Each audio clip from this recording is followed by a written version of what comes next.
안녕하십니까. 기말 뉴스 앵커 이혜영입니다. 오늘의 소식입니다. 가짜뉴스 확산 배포 방지 기구가 설립을 코앞에 두고 있습니다. 자세한 내용 함께 알아보겠습니다. 주요 언론 홈페이지 해킹 사건으로 세계는 큰 혼란을 겪었습니다. 세계는 위기의식과 함께 가짜뉴스의 생산과 소비를 억제하는 역할을 할 국제기구의 필요성을 느꼈고, 이는 가짜뉴스 배포 확산 방지 기구에 대한 논의의 시발점이 되었습니다. 2019년 부산 서면의 조선일보 전광판이 한 중학생 해커에 의해서 해킹당했었습니다.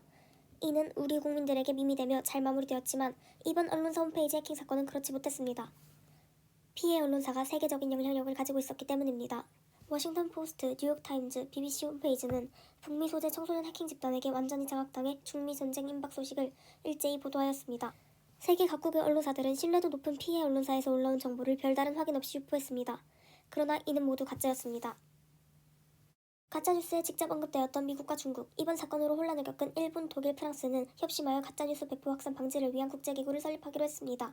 미국과 밀접한 관계 속에서 사회적 경제적 혼란을 겪은 우리 대한민국도 힘을 보탭니다. 다른 국제기구가 이미 그 역할을 하고 있는 게 아닌지, 언론 탄압에 대한 우려는 없는지에 대한 의문이 제기되었으나, 이는 국제기구가 가짜정보의 확산과 배포를 막고 시민과 언론에 대한 교육, 피해자 보호를 위한 활동 등을 한다는 차별점을 근거로 기구 설립의 정당성을 인정받을 수 있었습니다.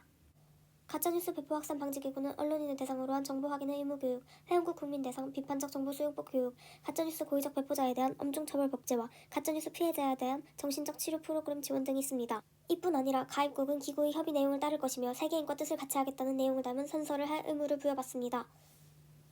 정보가 무분별하게 쏟아지는 요즘, 책임감 없는 정보의 전달은 위험을 일으키기도 합니다. 새로 설립될 국제기구가 정보의 바다에서 세계 시민을 구제할 수 있기를 바라며 마무리 인사드리겠습니다. 기말 뉴스의 이혜영이었습니다.